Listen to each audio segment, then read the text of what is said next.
Hola,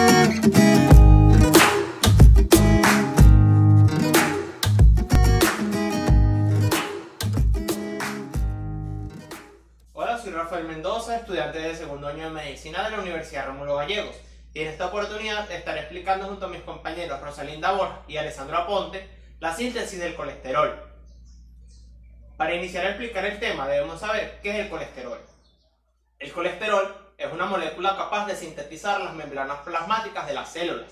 Es un componente importante ya que también sirve como precursor de las hormonas sexuales, como la testosterona, los estrógenos, la progesterona y algunos corticosteroides como el cortisol. Asimismo, el colesterol sirve como precursor de la vitamina D, gracias al metabolismo del calcio y la síntesis de los ácidos biliares o las sales biliares. Muchas células pueden obtener el colesterol del HDL o del LDL, pero debemos enfocarnos en la síntesis desde cero. Un poco más de la mitad del colesterol del organismo se origina de su síntesis y el resto es proporcionado por una alimentación promedio. Prácticamente, todos los tejidos que contienen células nucleadas son capaces de sintetizar colesterol.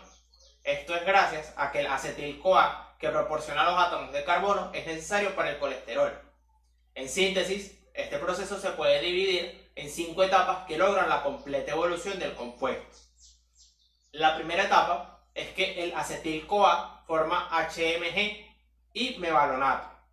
La síntesis del colesterol es extramitocondrial. Inicialmente, se condensan de moléculas de acetil-CoA para formar acetoacetil-CoA, que son catalizadas por una enzima citosólica, la tiolasa.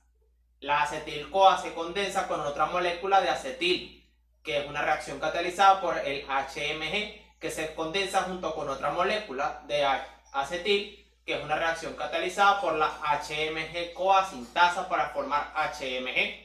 Este último es convertido a mevalonato en una reducción de 2 etapas de NADPH, que es catalizada por el HMG reductasa.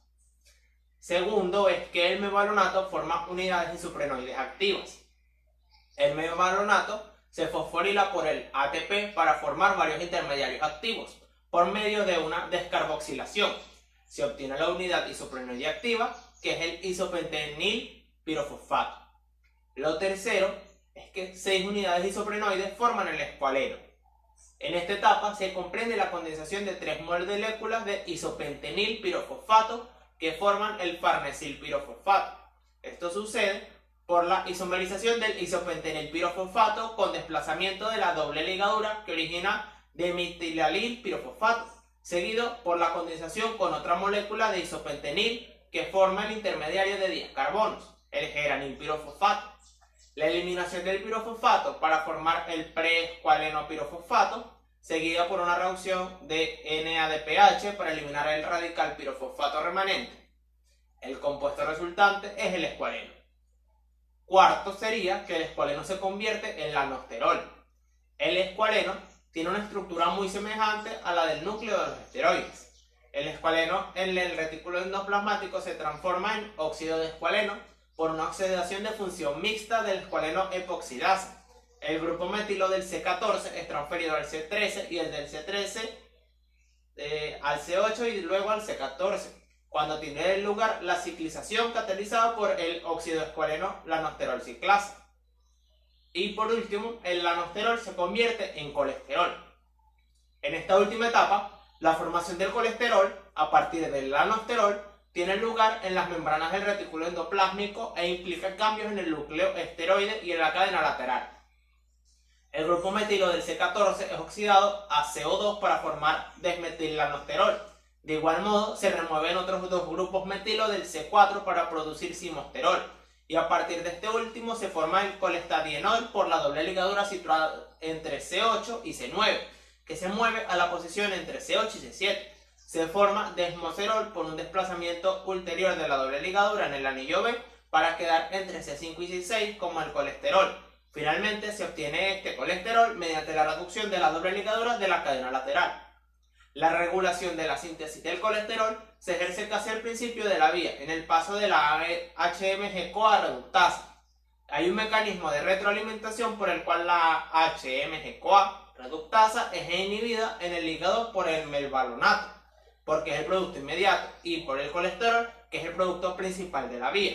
La administración de insulina o de hormona tiroidea incrementa la actividad del HMG-CoA reductasa, en tanto que el glucagón o los glucocorticosteroides la reducen. Hola, soy Alessandro Aponte, estudiante de la sección 3 de segundo año, y en este video hablaré sobre la regulación de la síntesis de colesterol. La mayor parte del colesterol que tenemos en el cuerpo y la causa de su exceso no procede de la dieta, sino de su síntesis endógena. Por lo tanto, la mejor forma de evitar el exceso de colesterol es comprender bien los mecanismos reguladores que operan sobre su síntesis, especialmente en el hígado, para actuar sobre ellos. La síntesis metabólica de la mayor parte de los productos se regula mediante un mecanismo cibernético de control negativo o retroalimentación, feedback, similar al que produce el flotador de un depósito de agua que, al alcanzar un cierto nivel, cierra el conducto de alimentación. En muchas rutas metabólicas, el producto final inhibe la actividad de la enzima que cataliza el primer paso. El producto P, que se va a usar para diversas funciones, se produce mediante una cadena de reacciones a partir del precursor X, a través de una cadena de intermediarios, S1, S2, etc. Este producto interacciona con la primera enzima de la cadena, o con una de las primeras, inhibiendo su actividad. De esta forma se evita que se produzca P en exceso y se permite el uso del precursor X para otras funciones. Este mecanismo general de regulación también funciona, en cierto sentido, en la síntesis de colesterol. Sin embargo, aquí es mucho más complejo y en parte muy diferente, debido a que la ruta de síntesis de colesterol ocurre en la fracción soluble de la célula y el colesterol, producto final, es muy insoluble. Estas características complican mucho su regulación y su transporte. El punto principal de regulación es la enzima HMG-CoA reductasa, HMGR, primera enzima de la cadena de la síntesis. Esta enzima se regula mediante mecanismos que operan sobre su actividad y sobre su cantidad. La enzima HMGR está integrada en la membrana intracelular del retículo endoplasmático, con la parte catalítica en contacto con la fracción citoplasmática soluble, donde ocurre la reacción, y una parte embebida en la membrana donde interacciona con las proteínas reguladoras y con las lipoproteínas.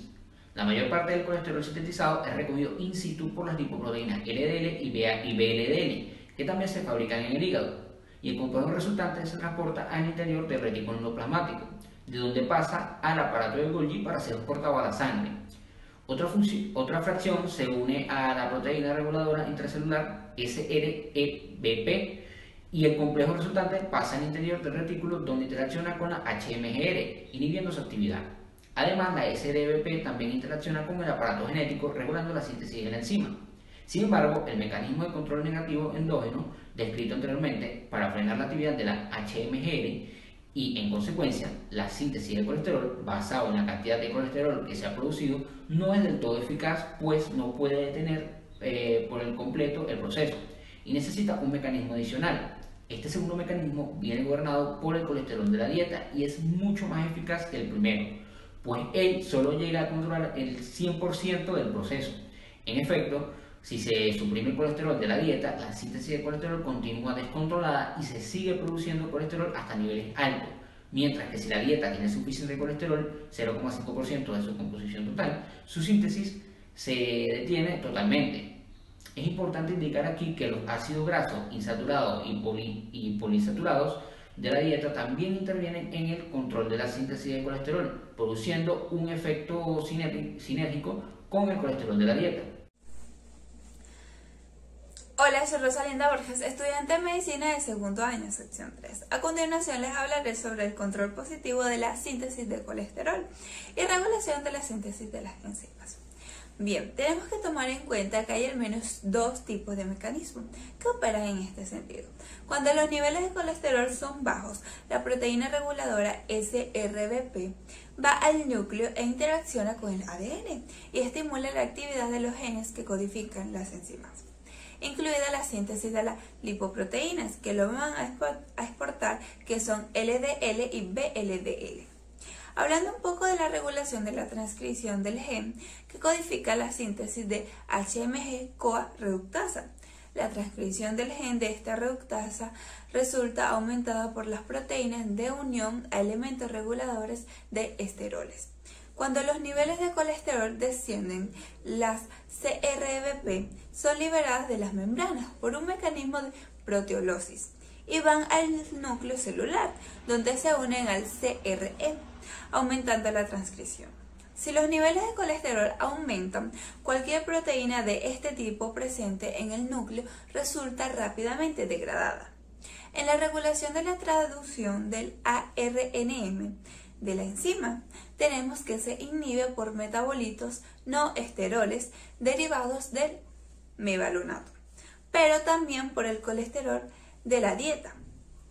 En la regulación de la proteólisis del enzima, el enzima HMG-CoA reductasa tiene un dominio de membrana que detecta las señales que activan su degradación y un dominio en el citosol que lleva a cabo la catalasis o aumento de su degradación. Y por último, la regulación de la actividad del enzima mediante fosforilación. Bien, tomemos en cuenta que la HMG-CoA reductasa, al igual que ocurre con la acetil-CoA carboxilasa, se desconecta por una proteína quinasa AMP. Por lo tanto, ambas vías metabólicas que hacen uso de acetil-CoA para la síntesis de lípidos, estas son inactivadas cuando los niveles de energía en el interior de la célula están bajos y los niveles de AMP aumentan. Muchas gracias.